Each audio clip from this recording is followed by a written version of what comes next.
Hi guys, welcome back to another video. I hope you're all doing really well today. So today I'm really excited to share this video with you because it's talking about my absolutely favourite topic in the world, and it is minimalism. So you all know that I love minimalism, I love leading a minimalist lifestyle, and I've shared a lot of my journey with you guys on this channel, you know, of decluttering my bedroom and going through the whole process of what it means to become a minimalist, you know. So yeah, if you are interested in any of those videos, I will definitely leave those below so that, you know, you can have a little look through my journey and see where I started and, you know, see how far I've actually come.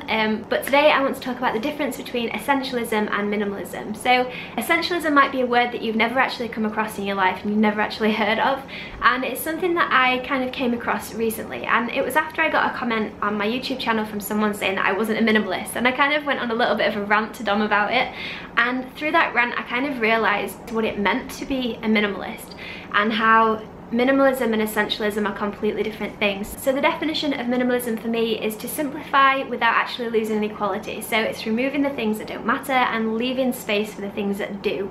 Whereas I believe that essentialism is kind of only having the things you need to survive. So yeah, you know, only having things. So the things that we need as human beings to survive is housing, shelter, food. You know, there's not much more we need, and so when you've got those basic needs covered, you know, you are set for life. And so a lot of people fall into this mindset, and especially the people on YouTube, you know, people in the comment section, and I'm not saying it's a lot of people, like it's probably like the tiniest amount of people that I get these comments from, but I just want to put it out there in case, you know, any of you are interested in hearing more about minimalism and like my opinions on it.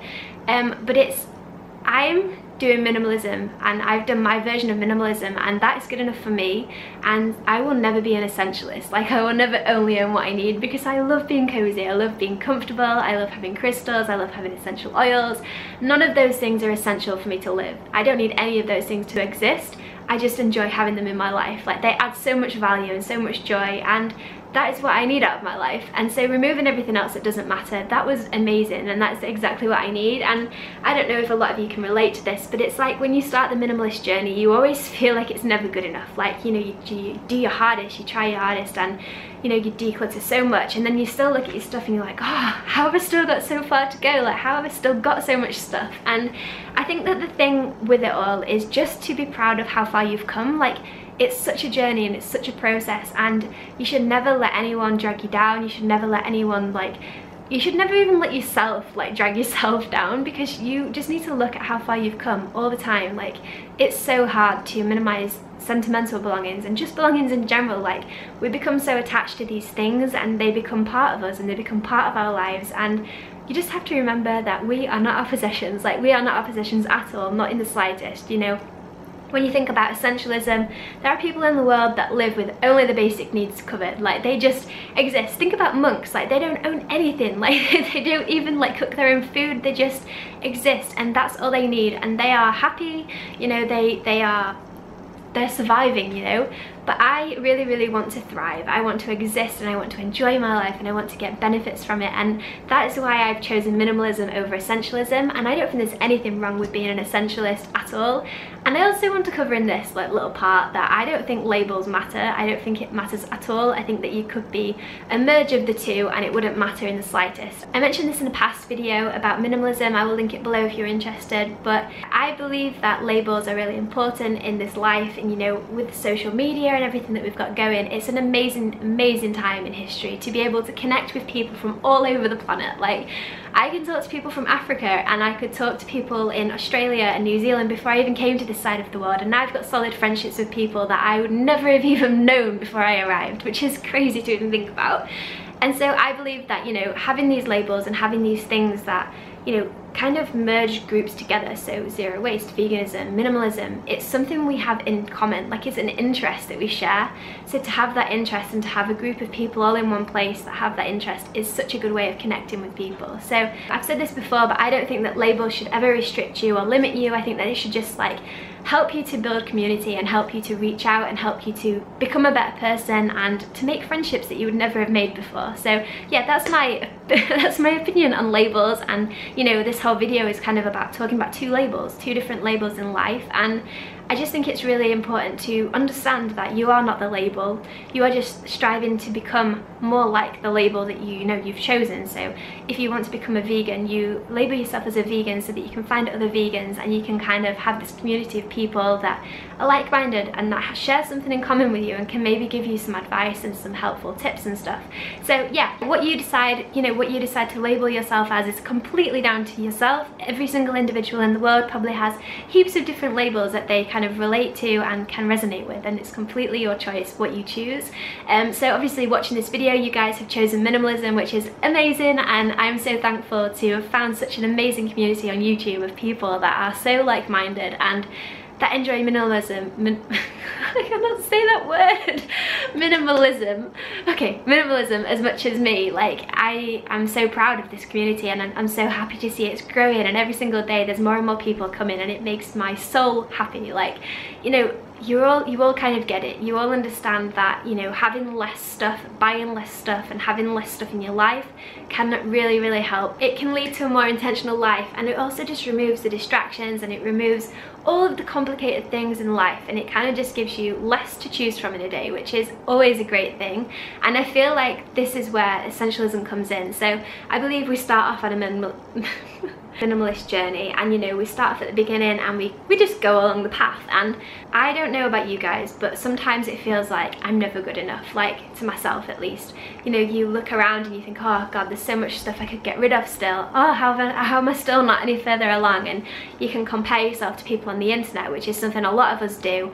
And you know, I get a lot of comments from you guys saying, oh, I wish I could be as minimalist as you. And it's just down to ourselves. Like, we should just be proud. Like, we should be proud of how far we've come and the journey we've been on, because, you know, I've said this a million times, but look at my videos from before, look at them from a whole year ago. I was in a completely different place to where I am now, but you have to start somewhere.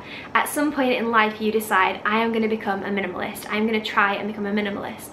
And as soon as you start that journey, you are a minimalist. You don't have to wait until you've got like 2 possessions to say, I'm a minimalist, finally. You're a minimalist as soon as you've got the minimalist mindset, because it goes into every aspect of your life, you know?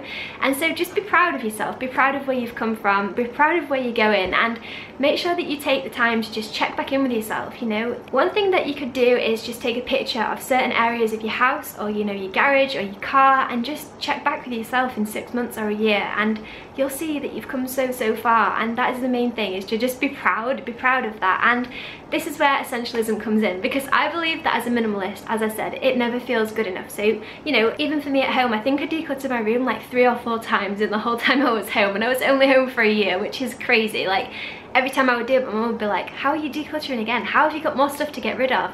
And that's the thing, you always have stuff, you always need to go through your stuff, and you always need to keep like just looking, reevaluating this, see if you still use this, is this still adding value to my life, or has it changed? You change so much in 6 months, you change so much in a year, so the things that you valued 6 months ago are completely different to what you would value now, you know? And it's just crazy to never go through your stuff. And so as a minimalist, you start doing that over and over again. And it kind of gets to the point, I would imagine, where you start to go through stuff and you've not got as much as you used to do, you know? And so there comes a point in time, I think, for all minimalists everywhere, like, and you can see loads of them on YouTube, like the really successful minimalists, like the idle minimalists, where they only have a backpack, and they have got to the point where they have no other possessions. They live out of a backpack, just like a small little 30-litre day bag. And that's amazing. Like, they've gone so far, and their journey must have been incredible to get to that point, because, you know, once you get to that point, that's when I feel like you start creeping into essentialism. So yes, I think that it's kind of like this journey, and then eventually you get to the essentialism part. And some people may never get to that point, some people like me may never want to get to that point, you know, but some people do. And some people just completely find that they've got no value in anything anymore, and that they just want to have no distractions at all, and that's absolutely fine. You know, everyone is on a journey, and that's the most important thing to remember all the time, is just everyone's different, and we're not all gonna have the same journey, and we should never compare ourselves to each other. But like, to see people that manage to achieve essentialism, it's amazing, and I am, you know, in awe of them, because I think it's amazing to see how far they've come and how far they must have come, because I don't believe that anyone should become a minimalist overnight. Like, and I mean that as in, you shouldn't just go from having a house full of stuff to the next day owning like one bag of stuff. Like that's not maintainable. It's like a crash diet. Like you need to do this over time. You need to go through it. You need to go through the emotions of getting rid of things. You can't just open a wardrobe and dump it all into a bag and be like, there we go, I've done it, I'm a minimalist. Like that's not how this works. Like it's such a journey, and you know, if you can do that, that's amazing, but I feel like there's a lot of different types of people in the world, and I feel like it's more achievable and more maintainable to just slowly go through stuff, you know, go through one drawer this day, go through another drawer that day. Do it slowly, because then it's going to be more achievable in the long run and more maintainable, and you're always just going to keep looking back and checking in with yourself, and it's not just like every 6 months you just get rid of everything that you bought the last 6 months. Like no, it needs to become like part of your lifestyle, part of your routine. You can't just say let's get rid of all of my stuff, because then the next day you're just going to keep buying again and buying again and buying again, and eventually you'll get to a point where you've got all this stuff again. So like minimalism is more about like realizing how much stuff you've got, and then, you know, never wanting to get to that point again, and always being intentional with what you buy, always being intentional with what like you bring into your life in every single aspect, not just material possessions, you know, relationships, food, like every single thing, even your career. Sparing it down to the best things in your life, that is what minimalism is, and that is essentially what essentialism is. Like they're the same thing, just completely different. I think that life's not about being black and white, you know. A lot of people have a black and white mindset, and I don't think that's healthy. We're so addicted to just doing the most extreme thing possible, and if you look at YouTube, for example, like the most like viewed videos are the most extreme videos on here. The least watched videos are the ones that aren't so extreme, and you know, to get clicks and to get likes and stuff, like people want to see the extreme. They want to see you be the superest minimalist ever, and so when you're not that person, it's like, oh, that's disappointing, like you're not a minimalist. But it's like, no, I am a minimalist. I'm a minimalist, you're a minimalist, we're all minimalists. If you are on this minimalist journey, you are a minimalist. So that is my opinion on this matter, and I hope that I haven't just rambled you all to boredom, but yeah, I just wanted to cover this because I thought it was important, and I thought it was an interesting topic and something that I've not seen around much on YouTube as well. So yeah, that's it from me. So please remember to be kind to yourself and to be kind to other minimalists out there, and you know, if you've been on a minimalist journey yourself, then please let me know in the comments below. Let me know how it's gone, let me know how far you've come, let me know like what you would like to achieve. Would you like to become one of these minimalists with only a backpack of stuff, or to you is it more about just having the things that you need? Let me know below. I would be super interested to find out, and you know, it's always awesome to see you guys chatting to each other in the comments. It always makes my day, and it makes me smile so much. Yeah, please give me a big thumbs up if you enjoyed this. It really helps me to reach more people and to reach a wider audience of minimalists out there. And if you enjoyed this video, then please consider clicking the little subscribe button below, because it would mean the absolute world to me if you join me on this journey. And I talk about all kinds of things as well as minimalism, so it would be amazing to have you along for the ride. So have an amazing day wherever you are in the world, guys, and I will see you all in my next video. Bye.